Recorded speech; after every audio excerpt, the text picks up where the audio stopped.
네, 제가 첫 번째로 가져온 뉴스는 바로 정책에 힘입어 태양광주 맑음, 미국 퍼스트 솔라, 중국 통해의 쑥이라는 제목의 기사입니다. 이 미국과 중국의 정책 변화에 힘입어 최근 한 달간 태양광 관련주가 뚜렷한 상승세를 보이고 있습니다.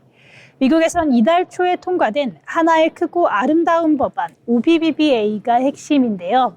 원래대로라면 인플레이션 감축법에 따라 태양광 세액공제가 조기에 종료될 예정이었지만 이번 법안에 1년 내 착공, 4년 내 가동이라는 조건을 충족하면 세액공제를 그대로 받을 수 있는 예외 조항이 포함되면서 관련 업계에 호재로 작용하고 있습니다.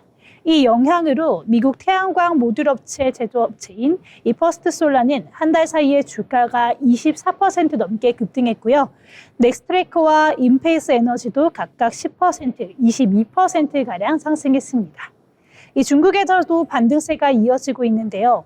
가격 경쟁 심화로 부진했던 태양광주가 최근 중국 정부의 공급 과잉 해소 움직임에 기대감이 커지면서 상승 전환했습니다. 통해이는 한 달 만에 주가가 무려 44% 가까이 뛰었고 룽지 그린 에너지도 14% 넘게 올랐는데요. 전반적으로 글로벌 태양광 시장이 전체적으로 활기를 찾고 있는 모습입니다. 다음 뉴스도 함께 보시면요. 일본 협상국 중 결과 가장 좋아. 한국 관세 1%포인트라도 더 낮춰야 라는 제목의 기사입니다. 최근 미국과 일본이 관세 협상을 타결하면서 우리 정부도 더 나은 조건을 이끌어내야 한다는 압박을 받고 있습니다. 이 통상 전문가들에 따르면 일본은 지금까지 미국과 무역 협상을 마친 5개국 중 가장 유리한 결과를 얻었다고 평가되는데요. 특히 한국은 미국과 FTA를 체결한 국가인 만큼 일본보다 최소 1%포인트라도 낮은 관세율을 받아야 한다는 목소리가 나오고 있습니다. 이 장상식 무역협회 연구원장은 미국이 우리에게도 일본 수준인 3천억에서 4천억 달러 규모의 투자를 요구할 가능성이 있다고 분석하고 있고요. 하지만 미국의 주도 공급망 가치 사슬에 참여하는 건 우리에게도 전략적으로 의미 있는 선택이 될 수 있다라고 분석하고 있습니다. 또 다른 전문가들은 일본 협상이 좋은 참고가 될 수 있다고 말하고 있는데요. 일본처럼 시장 개방과 대미 투자를 균형 있게 제시하는 전략이 필요하다고 강조하고 있습니다.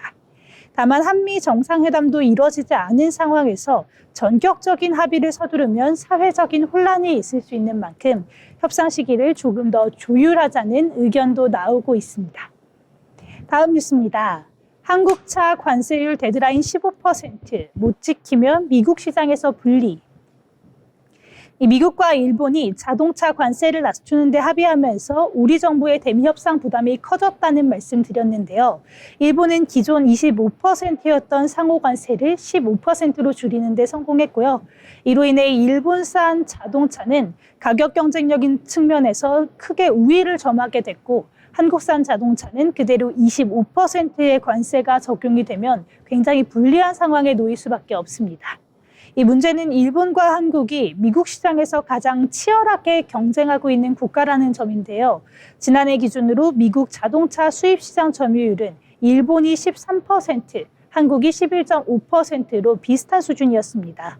평균 차량 가격은 토요타가 더 높지만 고가의 픽업 트럭을 제외하면 가격 차이는 크지 않다는 분석도 있는데요. 이런 상황에서 관세 차이까지 벌어진다면 한국 차의 가격 경쟁력은 사실상 사라질 수밖에 없습니다. 철강도 마찬가지입니다. 일본과의 협상에서 철강 관세는 그대로 유지되면서 우리 업계는 기대했던 철강 관세 인하가 쉽지 않을 것이라는 전망이 나오고 있습니다. 전문가들은 적어도 일본보다 관세에서 불리하지 않은 조건을 확보해야 한다고 강조하면서 자동차뿐만 아니라 철강까지 포함한 포괄적인 협상 전략이 필요하다고 보고 있습니다. 다음 뉴스입니다. HD 현대의 배우로 온 미국 조선사 중형 컨선 함께 만든다. HD 현대중공업의 울산 야드에 조선사 대표단이 등장을 했습니다. 이 에디슨 슈웨이트 오븐쇼어라는 미국 회사 소속의 임직원들이었는데요. 침체한 미국 조선업을 재건하기 위해 마련된 자리로 이들은 HD 현대 연구개발시설과 조선소 야드를 찾아 생산 공정을 꼼꼼하게 살펴봤습니다. HD 현재는 디노 슈에트 이시오 대표를 비롯한 대표단 주요 임원진과 엔지니어 10명 정도가 HD 현대 조선업 현장을 찾았다고 밝혔고요. 슈에트 대표 일행은 22일에서 23일 HD 현대 조선업을 1박 2일간 이렇게 투어를 하면서 방문을 한 것으로 알려졌습니다. 이시오 소속 엔지니어들은 약 일주일 동안 한국에 머무르면서 선진 공법 기술을 익히고 양사간 기류 워크숍에 참여할 예정이라고 밝히기도 했습니다. 마지막 뉴스 함께 보겠습니다. 이 마지막 뉴스 보시면요. 삼성바이오로직스 CDMO 반기 매출 첫 2조 돌파, 연 6조 육박이라는 내용의 기사인데요. 삼성바이오로직스가 올 상반기 위탁 개발 생산 CDMO 부분에서 처음으로 매출 2조 원을 돌파하며 창사 이래 최대 반기 실적을 달성했습니다. 10월부터는 바이오 시밀러 사업을 분리하고 CDMO에 집중할 계획이기 때문에 이번 성과가 더욱 의미가 있는 것으로 보여집니다.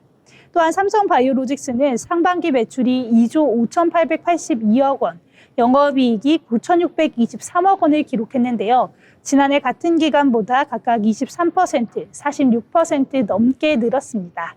특히 바이오시밀러 자회사를 제외한 순수 CDMO 매출도 2조 원을 넘겨 실질적인 CDMO 전문 기업으로서의 경쟁력을 입증했습니다. 회사는 1에서 3공장 풀가동에 더해 세계 최대 단일 공장인 4공장의 가동률이 본격적으로 오르면서 실적 상승을 이끌었다고 설명했는데요. 올해 연간 매출도 당초 예상보다 높여 최대 6조억 원에 근접할 것으로 내다봤습니다. 이와 함께 세포, 유전자 치료제, 항체, 약물 접합제, 또한 오가노이드 기반 신약 스크리닝 등 신사업도 확대 중인 것으로 알려졌는데요.